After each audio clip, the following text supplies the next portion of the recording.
Have you ever caught yourself wondering why you've spent so many years worrying about things that now, looking back, just don't seem to matter? I know I have. For the longest time, I was caught up in trying to please everyone, chasing approval, and holding on to old worries that weighed me down. It's a feeling many of us share, especially as we reach our 70s and beyond, a quiet frustration mixed with a little regret.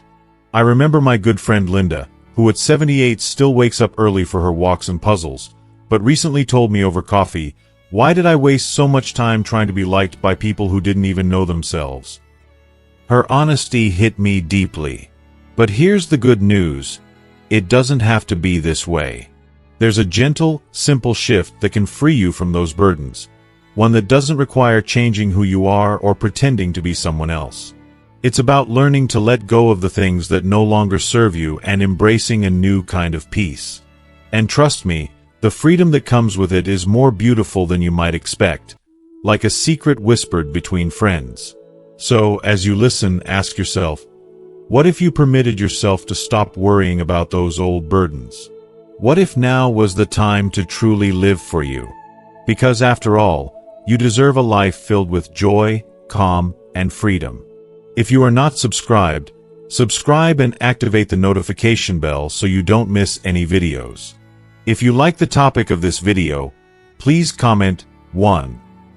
Now, let's begin. 1. Stop worrying about what others think. There comes a point in life, a very real, quietly powerful point, when you realize you've spent decades carrying a heavy bag over your shoulder. But instead of groceries or keepsakes, that bag is filled with the invisible weight of other people's opinions. It starts young, doesn't it? I remember as a child, desperately wanting my parents to nod in approval after every little achievement. Later, as a teenager, I worried about fitting in with the crowd, always wondering what my classmates thought of my clothes, my laugh, or the way I answered a question in class. And as I grew into adulthood, the focus shifted, but the pattern didn't break. Suddenly, it was about colleagues at work, the neighbors down the street, even strangers in the supermarket. Was I successful enough? Did my house look tidy enough? Did people think I was a good spouse, a good parent, a good friend? The truth is, most of us spend so much of our lives living for the approval of others that we almost forget what it's like to live just for ourselves. It's a kind of invisible performance, isn't it? We pick out certain clothes because they look right, we hold back opinions to avoid rocking the boat, we smile and nod when inside we want to speak up, just to keep the peace, or because it's the polite thing to do. I spent years dressing for the office, carefully styling my hair, and applying just enough makeup to cover up the fatigue etched into my face by the realities of life. Even at family gatherings, I felt a strange pressure to seem together, as if letting the mask slip for even a moment would make me somehow less worthy in the eyes of those I loved. But something remarkable happens as the years go by. Maybe it's after 65, or 70, or 75, there's no fixed number. But somewhere along the way, a quiet shift begins. You wake up one morning, walk past the mirror, and notice that you no longer care if your socks match. You're less bothered by the idea of someone seeing you without your hair done or your shirt perfectly ironed. One day, you find yourself waving to your neighbor from your front porch in slippers and pajamas, and instead of embarrassment, you feel a smile blooming. Why? Because finally, you realize most people are far too wrapped up in their own lives to scrutinize yours the way you always feared. My friend Bill, who's now 81, tells a story that makes me laugh every time I remember it. Years ago, he would have never stepped outside unless he was presentable. Shirt tucked in, shoes polished, hair just so. But these days, you'll find Bill at the mailbox with bedhead and a pair of mismatched slippers, waving cheerfully at every passerby. "You know what?" he once told me. "I used to be embarrassed to even be seen without my teeth in. Now, I just give them my biggest, gummy smile. If someone can't handle it, that's their problem, not mine." There's a wisdom in that humor, a deep acceptance that comes only with age and experience. When you finally stop worrying about what others think, a surprising thing happens. you begin to breathe easier. The tension in your shoulders loosens. You smile more real, wide, from the heart smiles that have nothing to do with trying to impress and everything to do with genuine joy. You start to choose clothes that feel good on your skin, not ones that fit someone else's idea of fashion. You say what you mean, gently but honestly, and you no longer apologize for being a living, breathing, imperfect human being. And here's the quiet magic. When you let go of that old, heavy bag of other people's expectations, you become more likable, not less. People are drawn to authenticity. They want to be around someone who is genuinely themselves. There's an ease, a warmth, and a kind of peace that radiates from someone who's stopped performing for the crowd. You become that person others trust, because you're not hiding anymore. I think, in the end, we spend so many years trying to win approval. Sometimes even from people whose own lives are full of uncertainty, fear, and confusion. But as we get older, we learn that our journey is ours alone. The opinions of others don't pay our bills. They don't fix our aches or pains. They don't carry our memories or understand our deepest hopes. So why let them control how we feel about ourselves? If you're reading this and nodding, maybe it's your turn to gently put that bag down. Take a deep breath, give yourself a smile in the mirror, and step outside, mismatched socks, bedhead, and all. Let your heart be light. After all, you've earned the right to live on your terms. And the peace that comes from not worrying about what others think. It's sweeter than any approval you could ever chase. 2. Stop chasing status or appearances. For most of our lives, we are told, sometimes in words, sometimes in whispers, that our worth can be measured by what we own, what we achieve, or how we look in the eyes of others. It starts in small ways, doesn't it? As children, we may not have noticed, but by the time we hit adulthood, the signs are everywhere. There's the bigger house, the shinier car, the job with a grand title, the perfectly curated living room, and the clothes that prove we still have it. We work hard, sometimes harder than our bodies or hearts can bear, trying to keep up, trying to measure up, trying to stay in the game. I remember my years of chasing after appearances. There was always someone doing just a little better, living just a little larger, looking just a little more polished. I recall the quiet envy I felt when I'd visit a neighbor's home, perfectly decorated for the holidays, every pillow fluffed and every dish sparkling. At family gatherings, I'd noticed the expensive watches or new handbags, and for a brief moment, I'd wonder if I was falling behind. At work, it was the titles and promotions, the nods of approval from the right people. I told myself these things didn't matter, but the truth is, I let them drive me. It's a strange kind of race, a race that never really ends, and where the finish line keeps moving. We chase status in the hope that it will finally make us feel secure, appreciated, or maybe even loved. But what it does is keep us running, often away from ourselves and what truly matters. I once knew a gentleman named Charles who could have written the book on status. For 40 years, he wore crisp suits and silk ties, and not a hair was ever out of place. He had a corner office, a shiny nameplate, and a reputation for getting things done. But when he retired, something changed. One afternoon, I found him in his garden, wearing sweatpants and a faded old shirt, his hands covered in earth. He looked up at me, smiling, and said, "You know, all those years I spent trying to look important, this is what I wanted. My hands in the dirt, the sun on my face, nobody expecting me to be anything but myself." That moment stuck with me. Because here's the secret. Once you stop chasing status or worrying about appearances, you find a different kind of wealth. The comfort of your favorite sweater on a cool morning. The joy of surrounding yourself with photos and objects that hold memories, not just match a color scheme. The freedom of not needing to have the latest gadget, or drive the newest car, or prove your worth with things that, in the end, gather dust. And it's not just about things, it's about emotional status too. The need to have the last word, to be right, to show you're strong or successful or wise. As the years pass, these things matter less and less. Instead, what you seek is peace, comfort, a gentle presence.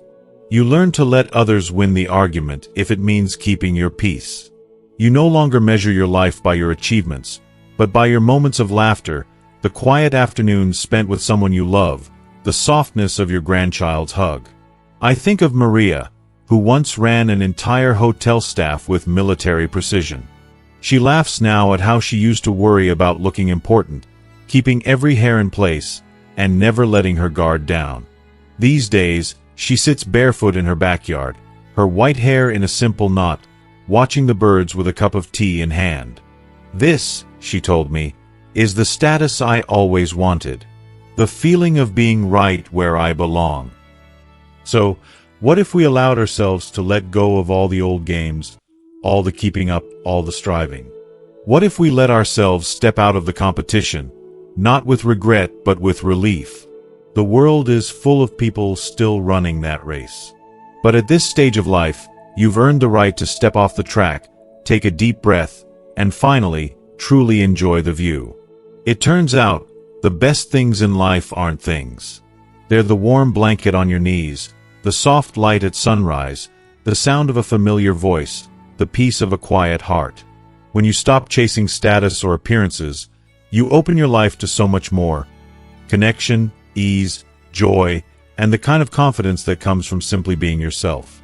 And isn't that the greatest status of all? 3. Stop pretending to be fine when you're not.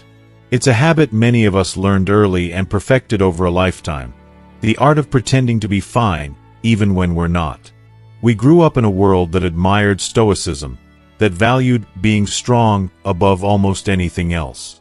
For years, we smiled through pain, nodded, and said, "I'm okay," when our hearts were aching or our spirits sagging. We became experts at hiding worry behind a cheerful facade, pushing loneliness and sadness aside for the sake of peace. Somewhere along the way, most of us began to believe that admitting our struggles would make us a burden, or worse, would make us weak. But deep down, you know the truth. Pretending to be fine doesn't protect anyone. Not yourself and not the people you love. I remember Ruth, an 82-year-old widow from our senior center, who always had a joke ready and a dab of bright lipstick, even after her husband, Gary, passed away. For months, she played the part of the lively, unshaken friend. But one afternoon, she sat beside me and whispered, "I miss him every single day." Her words opened a door to a conversation so honest, so human, that we both found ourselves in tears, of relief as much as sadness. If you are still watching this video and find these lessons useful, please comment 1 below to let me know that you are still here with me. There's something powerful about letting go of the mask. When you finally admit, even to yourself, that you're not fine, you make space for real healing and connection. There's no shame in feeling lost, lonely, scared, or sad. Life, especially as we age, brings changes and losses that cut deeper than we ever expected. Bodies grow frail. Friends move or pass on. Sometimes, even in a room full of family, a sense of isolation settles in, stubborn and silent. Yet, we soldier on, telling ourselves that talking about it would only make things worse. But the truth is, sharing your real self, the joys and the hurts, is one of the greatest gifts you can offer, both to yourself and to others. When you open up about your struggles, you allow those around you to do the same. That's how true bonds are formed. I've seen it happen time and again at our community gatherings. Someone speaks honestly about missing a loved one, or feeling anxious about their health, or simply having a bad day, and suddenly a wave of comfort sweeps through the group. There are nods, gentle touches, shared stories, and most importantly, understanding. Admitting you're not fine doesn't mean you're giving up. It means you're permitting yourself to be human. You've lived long enough to know that life is filled with both light and shadow. By acknowledging your pain, you honor your experience. You also give others a chance to support you, just as you've supported them over the years. You don't have to fill every silence with a joke. You don't have to show up every day with your best face forward. Some mornings are hard. Some days are heavy. It's okay to say so. You can sit quietly and let a friend or a family member know you're having a tough time. You might be surprised at how willing they are to simply sit with you, to listen, or just to share the silence. If you ever doubt whether it's okay to let down your guard, remember this. True strength isn't about hiding your pain, but about allowing yourself to be seen and loved, even in your most vulnerable moments. The people who truly care about you won't see you as a burden. Your honesty might help them in ways you can't even imagine. You might be the first person who ever made it safe for them to share what's in their own heart. As we get older, the masks grow heavier. The emotional cost of pretending rises. Yet, the relief that comes from letting go, the lightness, the freedom, is indescribable. When you let the real you breathe, you invite real love, real comfort, and real connection into your life. So, the next time someone asks how you're doing, pause for a moment. Consider telling the truth, even if just a little. Today is a hard day. I could use some company. Or simply, I'm not fine, but I'm here. You deserve that honesty. You deserve support, understanding, and to be seen for who you really are, not just the version of yourself you show the world. After all these years, you've earned the right to live authentically. And you just might discover that when you stop pretending to be fine, life feels a whole lot lighter, and the love you receive is all the more real. 4. Let go of toxic people and guilt. If there's one quiet lesson that seems to become clearer with every passing year, it's that not everyone who walks beside you in life deserves a permanent place in your heart. For most of us, this truth isn't easy to accept. We were raised on loyalty, on sticking things out, on the belief that family ties or old friendships are sacred no matter what. We've spent decades tending to relationships, smoothing over conflicts, swallowing harsh words, or making excuses for those who drain us.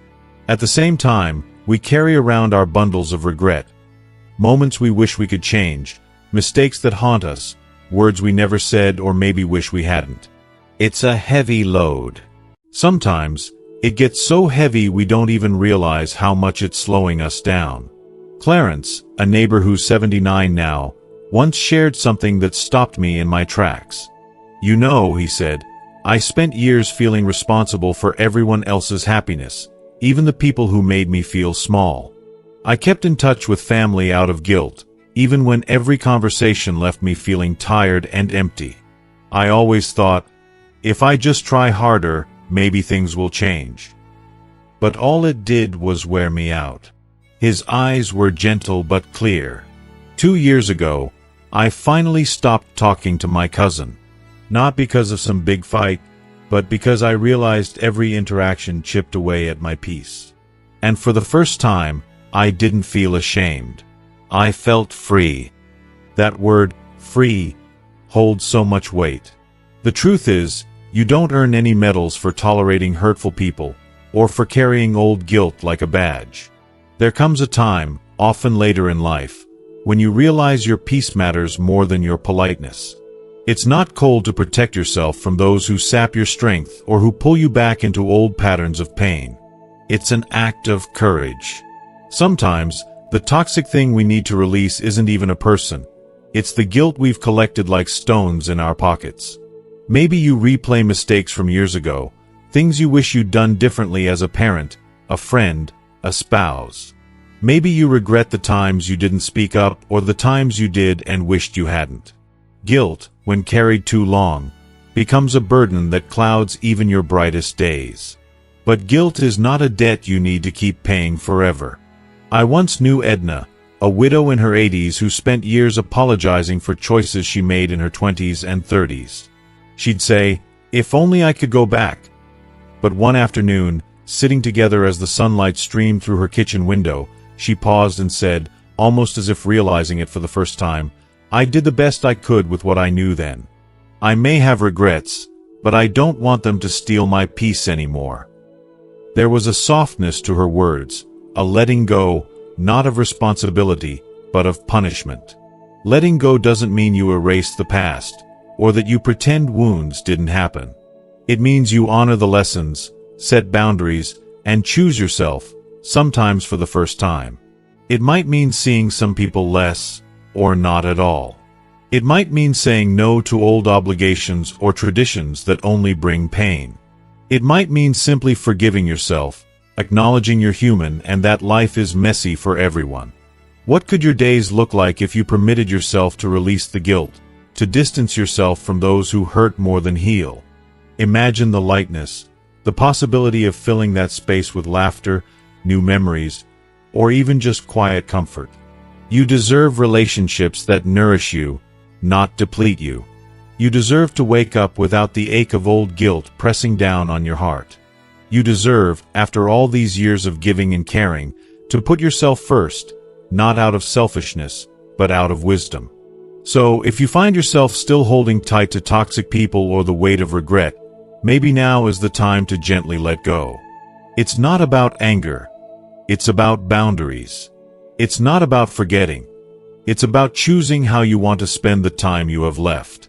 There is freedom in forgiveness, even if it's forgiving yourself. And there is strength in letting go, especially when you finally realize you deserve peace. Life is simply too short and far too precious for anything less. 5.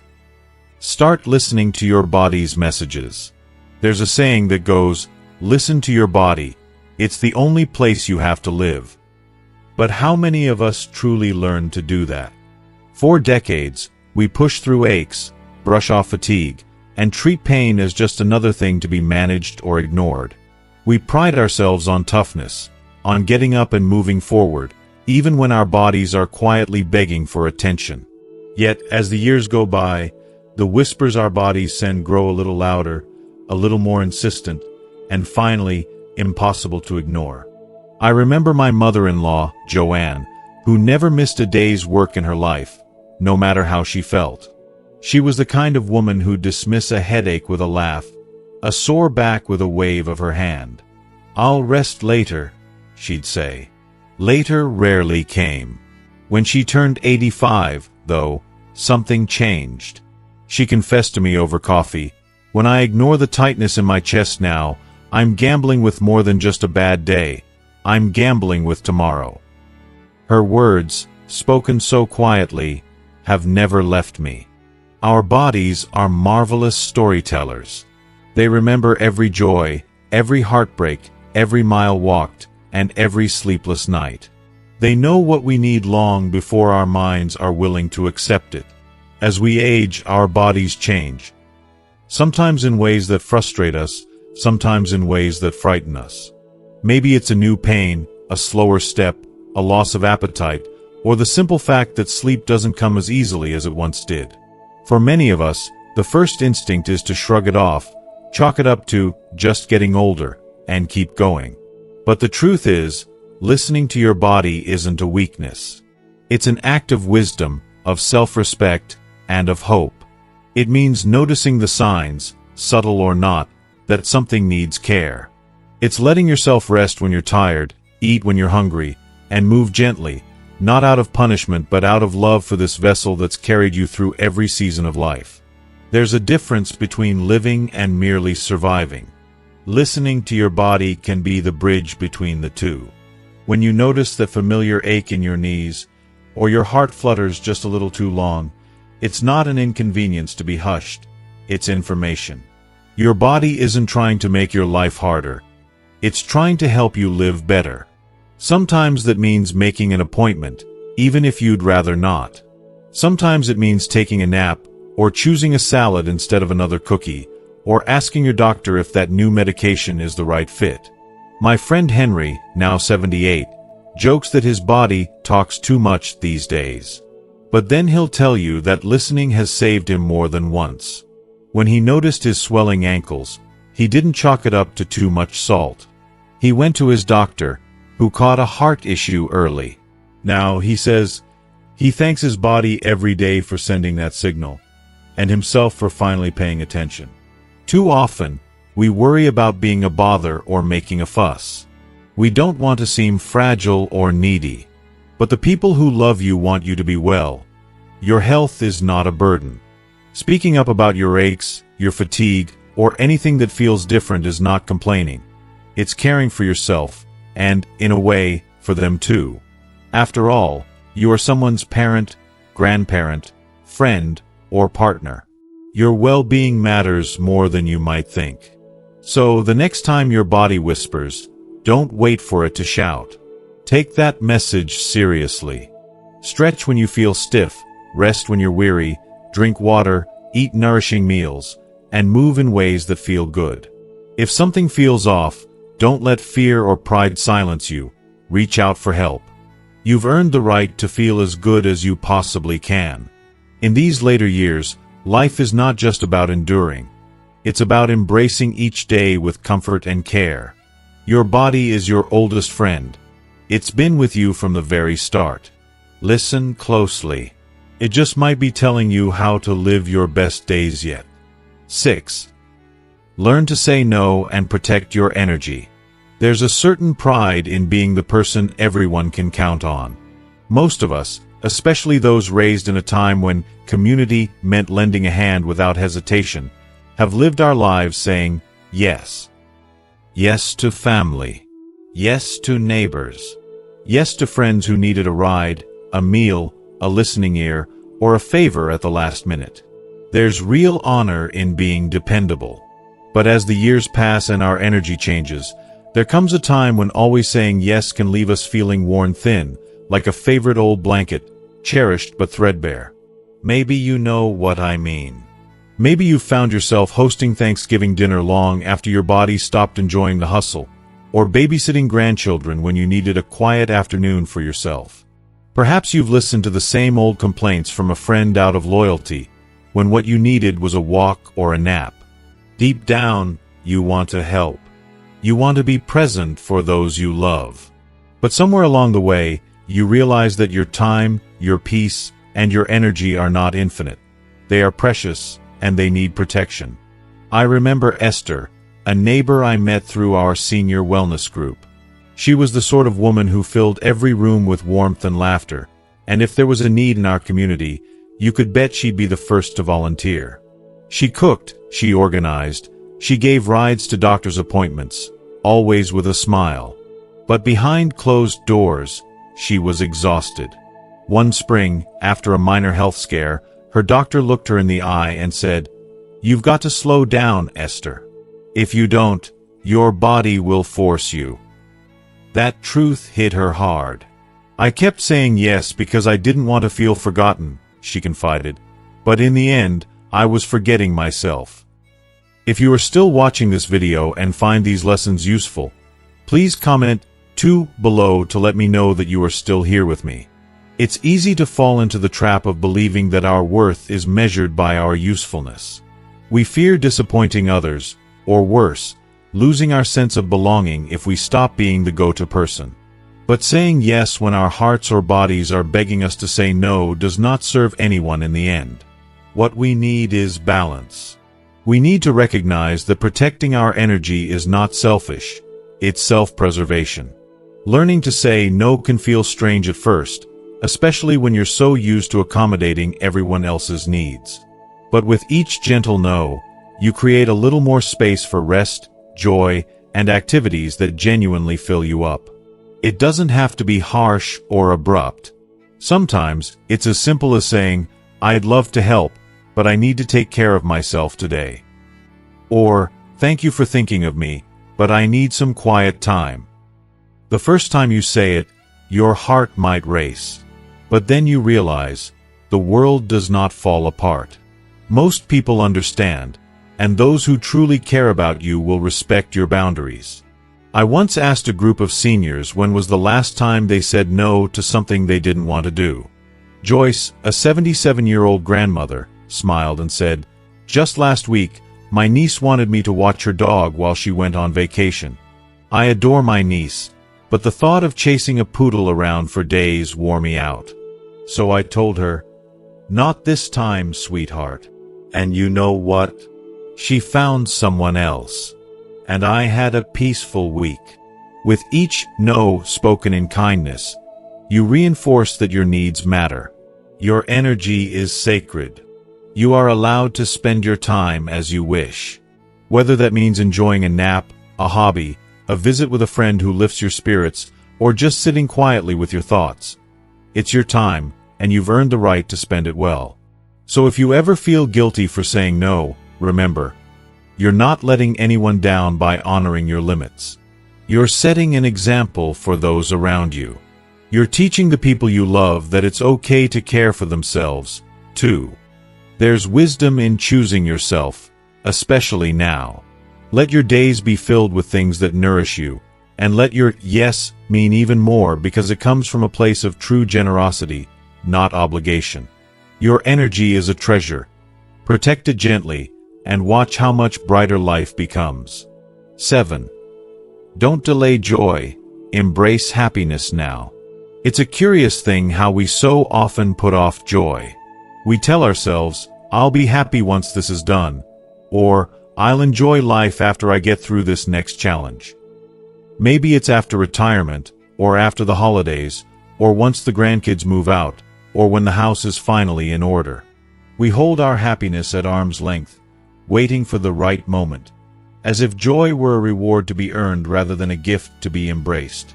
I've seen this so many times among friends and neighbors, and I've felt it myself. There was a time I thought joy was a luxury, something fleeting and rare that came between responsibilities and hard work. I remember Bernard and Helen, a couple in their 80s I once met, who would talk for years about a dream trip to visit the lighthouses up the East Coast. They loved the idea, Bernard with his love of history, Helen with her passion for photography. But something always got in the way, a wedding, a surgery, a grandchild's recital. Maybe next year, they would say, again and again. Then one day, Helen got sick, and the trip never happened. Bernard told me later, with a quiet sadness, I'd give anything to be back in that moment when we said, maybe next year. Because now, I realize next year never came. It's a lesson that cuts deep. Joy doesn't wait for perfection. Life is happening right now, and joy, real, gentle joy, is not a prize at the finish line. It's found in the everyday moments. The warmth of the morning sun on your face, the smell of fresh coffee, the sound of laughter from a loved one, the simple pleasure of a slow walk or a good book. These are not small things. They are the treasures that fill a life well lived. So what if you decided, today, to stop waiting? What if you permitted yourself to wear that bright scarf, dance to an old favorite song, or call a friend you haven't spoken to in years? What if you chose to eat cake for breakfast simply because it makes you smile? These are not frivolities. They are the colors that paint your days with meaning and light. Joy is not about grandeur or spectacle. It's about presence. It's about opening your heart to the little delights that surround you. Maybe it's planting sunflowers in the backyard, even if they won't bloom until next season. Maybe it's watching the birds at the feeder or savoring a warm bath with your favorite soap. Maybe it's saying yes to a visit from a grandchild or no to an event that drains you. It's about living with a soul open to delight, no matter your age or circumstances. And here's a secret. The more you say yes to joy, the more alive you feel. That feeling, of lightness, of laughter, of ease, is what makes the aches easier to bear and the quiet moments sweeter. Joy is the spark that keeps your heart resilient, even in the face of life's challenges. If you've been telling yourself, I'll do it next week, maybe ask, what if I did it today? Because now is what you have. Now is enough. You don't need a bucket list filled with distant trips or grand adventures. You need a heart ready to embrace what's right in front of you. You deserve to fill your life with joy, not someday, but today. Because happiness is not something you find, it's something you choose. And the choice is always yours. So, why wait any longer? Let joy be your companion on this beautiful journey. Embrace it in the small moments, the quiet smiles, the shared stories. After all, you've earned every bit of happiness coming your way. 8. Declutter your physical space to clear your mind. There's something deeply personal about the spaces we live in. Our homes are more than just buildings. They're repositories of memories, milestones, and moments that have shaped our lives. As the years pass, these spaces often fill up with things that tell our stories. Furniture handed down from loved ones, collections gathered over decades, photos that capture a lifetime of smiles, and keepsakes that remind us of who we are. But sometimes, the very things meant to comfort us can start to weigh us down. I remember visiting Edna last winter, a sharp-witted woman in her late 80s whose small living room was nearly swallowed by decades of furniture, books, and trinkets.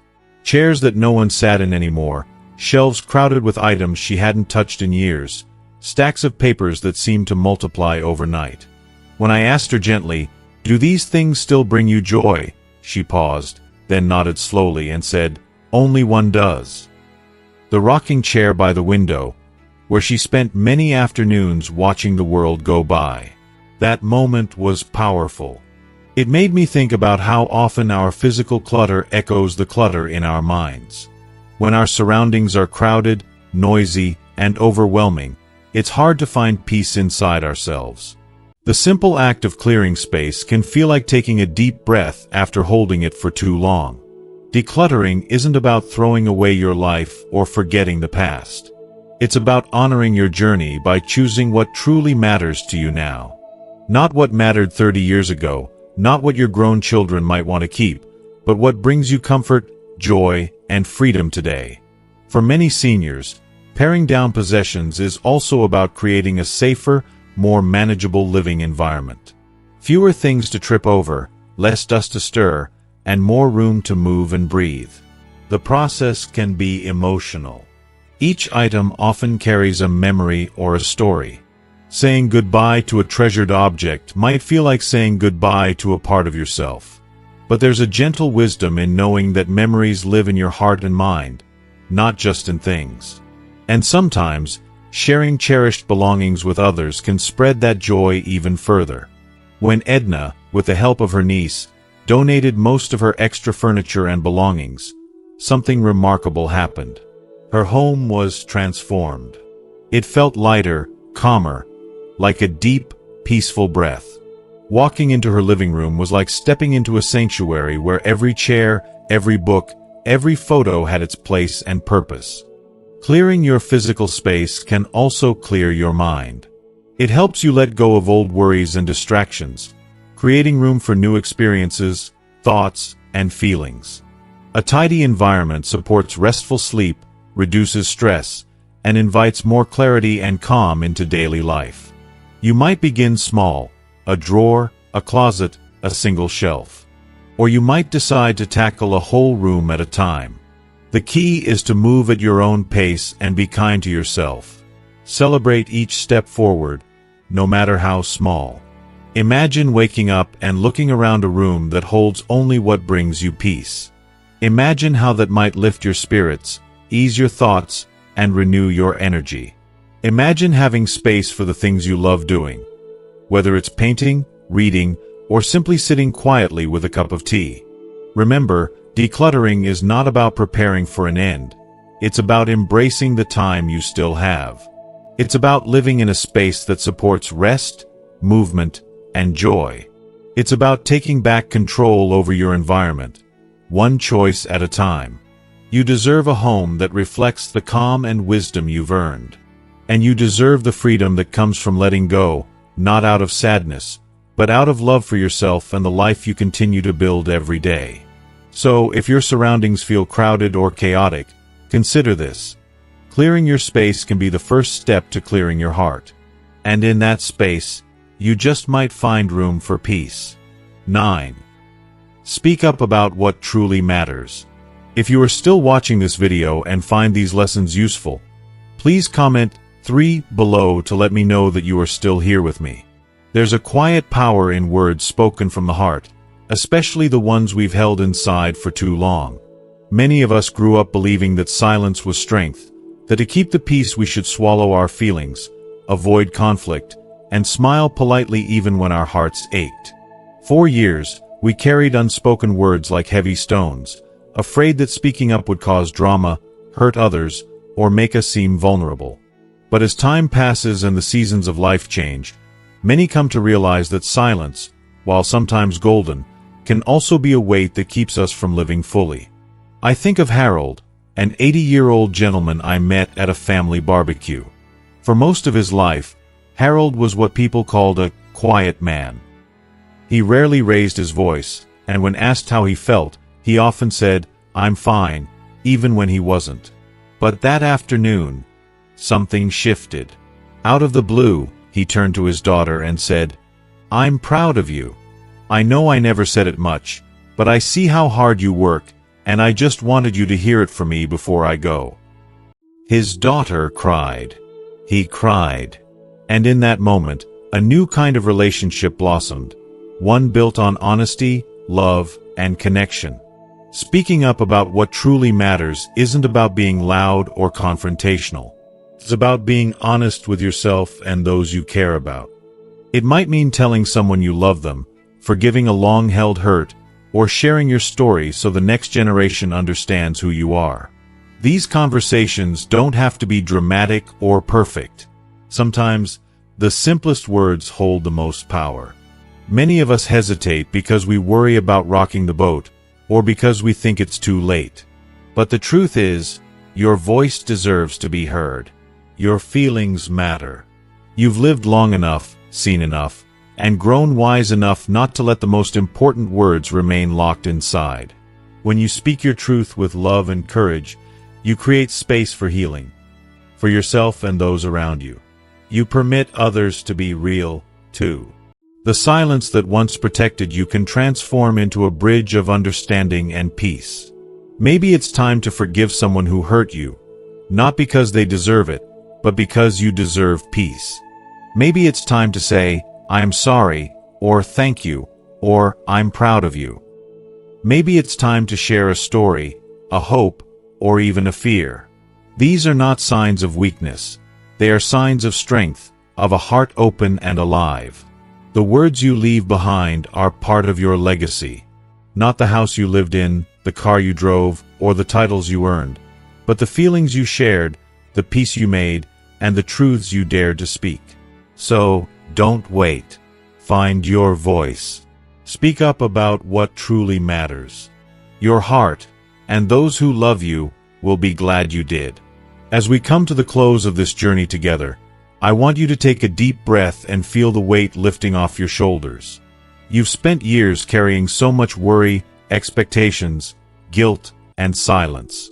But now, you stand at a beautiful crossroads. This is your time to live differently, to shed the burdens that no longer serve you, and to embrace a life filled with peace, joy, and freedom. You don't have to follow old rules or chase after things that don't matter anymore. Instead, you get to decide what truly deserves space in your heart and your days. Remember, it's okay to say no, to speak your truth, and to let your real self shine without apology. You deserve to rest when you're tired, to seek joy even in small moments, and to surround yourself with people and things that lift you rather than weigh you down. This season of life is sacred, a harvest of all you've learned, loved, and lived through. It's a chance to live with intention and heart, not hesitation or fear. I hope you feel inspired to let go of what's holding you back and to welcome the freedom that comes from living authentically. You are not past your prime. You are in a precious chapter filled with new possibilities and deep, meaningful connections. Share your wisdom, your stories, and your love. The world needs your light now more than ever. Thank you for sharing this moment with me. If these words touched your heart, please share your thoughts below. What will you let go of today? What joy will you welcome? And remember, you are worthy of a life lived fully and beautifully.